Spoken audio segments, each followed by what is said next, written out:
ಇವತ್ತು ಯಾವ ನಮ್ಮ ಸಿ.ಟಿ. ರವಿ ಅವರಿಗೆ ಅನ್ಯಾಯ ಆಗಿದೆ, ಯಾರು ವಿಧಾನಸಭೆ ಒಳಗೆ ಗುಡುಗಬೇಕಾಗಿತ್ತು ಅವರು ಇನ್ನು ಹೊರಗಿದ್ದಾರೆ. ಅವರಿಗೆ ಮುಂದೆ ಬರುವ ದಿವಸಗಳಲ್ಲಿ ವಿಧಾನಸಭೆ ವಿಧಾನ ಪರಿಷತ್ ಎಲ್ಲಾದರೂ ಒಂದು ಅವಕಾಶ ಸಿಗಲೇಬೇಕು. ಅದಕ್ಕೆ ಎಲ್ಲ ರೀತಿಯ ಪ್ರಯತ್ನವನ್ನ ಪ್ರಾಮಾಣಿಕವಾಗಿ ನಾನು ಮಾಡ್ತೇನೆ ಅನ್ನೋ ಮಾತನ್ನು ಹೇಳ್ತಾ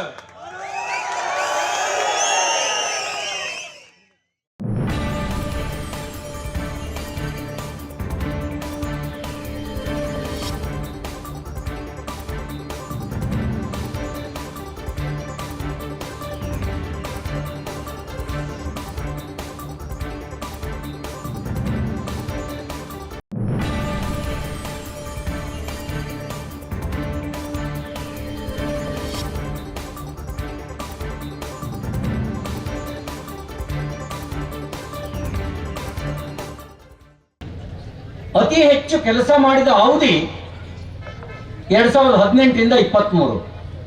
ಹಿಂದಿನ ಅವಧಿಗಳನ್ನು ಮೀರಿ ಹೆಚ್ಚಿನ ಕೆಲಸವನ್ನು ಮಾಡಿದ್ವಿ.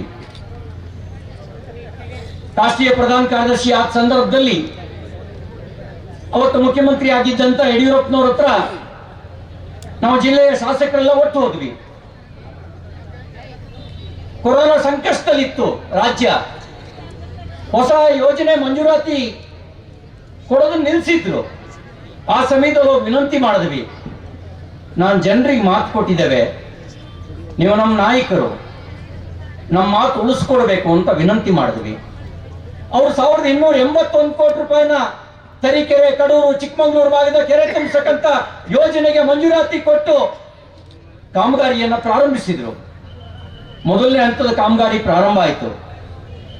ನಮ್ಮೆಲ್ಲ ಕೆರೆಗಳನ್ನ ತುಂಬಿಸಬೇಕು ಅನ್ನುವಂತ ಕನಸು ಹೊತ್ತು ಆ ಕೆಲಸ ಮಾಡಿದ್ವಿ. ಐನ್ಕೆರೆನೂ ಸೇರಿದಂತೆ ಕರಗಡ ಯೋಜನೆ ಬಹಳ ಜನ ಇಲ್ಲ ಅಂತ ಜನ ಹೇಳಿಲ್ಲ. ಕೆಲಸದ ಮುಂದೆ ಇವನನ್ನು ಕೆಲಸ ಮಾಡೋರು ಯಾರು ಇಲ್ಲ ಅಂತಲೇ ಮೆಚ್ಚುಗೆ ಮಾತಾಡಿದ್ರಿ. ಆದ್ರೆ ಆ ಚುನಾವಣೆ ಸಂದರ್ಭದಲ್ಲಿ ನಮ್ಮ ಕೆಲಸದ ಚರ್ಚೆ ಆಗಲಿಲ್ಲ, ಅಪಪ್ರಚಾರ ಚರ್ಚೆ ಆಯಿತು. ನಮ್ಮ ನಾಯಕರುಗಳ ಹೆಸರನ್ನು ಬಳಸ್ಕೊಂಡ್ರು, ಅವ್ರ ಹೆಸರನ್ನು ಬಳಸ್ಕೊಂಡು ಅಪಪ್ರಚಾರ ಮಾಡಿದ್ರು. ನಮಗೆ ಆಚಾರ ಕೆಟ್ಟಿತ್ತು ಅಂತ ಕಾಣುತ್ತೆ.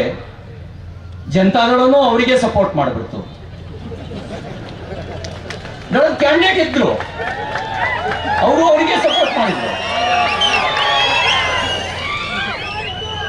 ಒಂದು ಕ್ಷಣ ದುಡಿಯ ಎತ್ತಿಗೆ ಮೇವು ಹಾಕಬೇಕು ಅಂತ ಯೋಚನೆ ಮಾಡಿದ್ರೆ, ಕೆಲಸ ಮಾಡೋರಿಗೆ ಓಟ್ ಕೊಡಬೇಕು ಅಂತ ಯೋಚನೆ ಮಾಡಿದ್ರೆ, ನಾವು ಜಿಲ್ಲೆಯಲ್ಲಿ 5 ಜನ ಕೆಲಸ ಮಾಡಿಯೂ ಸೋತ್ವಿ. ನಮಗೆ ನಮ್ಮ ಅಂತರ ಬರೀ 15,000 ಕಾಂಗ್ರೆಸ್ ಇಂದ ಬಿಜೆಪಿಗೆ ಬಂದಿದ್ರೆ, ನೀವಿವತ್ತು ಮಾಜಿ ಅಂತ ಹೇಳ್ತಿದ್ದೀರಲ್ಲ, 5 ಜನ ಹಾಲಿ ಶಾಸಕರಾಗಿ ನಿಮ್ಮ ಎದುರುಗಡೆ ಕೂತಿರ್ತಿದ್ವಿ.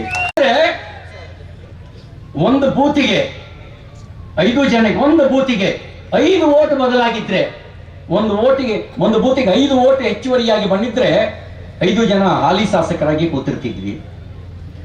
ಕೆಲಸ ಮಾಡಿದ್ವಿ. ರಾಜಕೀಯಕ್ಕೆ ಬರಬೇಕಾದ್ರೆ MLA MP ಮಂತ್ರಿ ಆಗೋ ಕನಸು ಹೊತ್ಕೊಂಡು ಬರಲಿಲ್ಲ, ಸಿದ್ಧಾಂತದ ಹುಚ್ಚಿಡಿಸ್ಕೊಂಡು ಬಂದ್ವಿ. ಮತದಾನ ನಮ್ಮ ಹಕ್ಕು, ಮತದಾನ ನಮ್ಮ ಜವಾಬ್ದಾರಿ. ಹೀಗಾಗಿ ಯೋಚಿಸಿ ವಿವೇಚನೆಯಿಂದ ಪ್ರಾಮಾಣಿಕ ಅಭ್ಯರ್ಥಿಯನ್ನ ಆಯ್ಕೆ ಮಾಡಿ.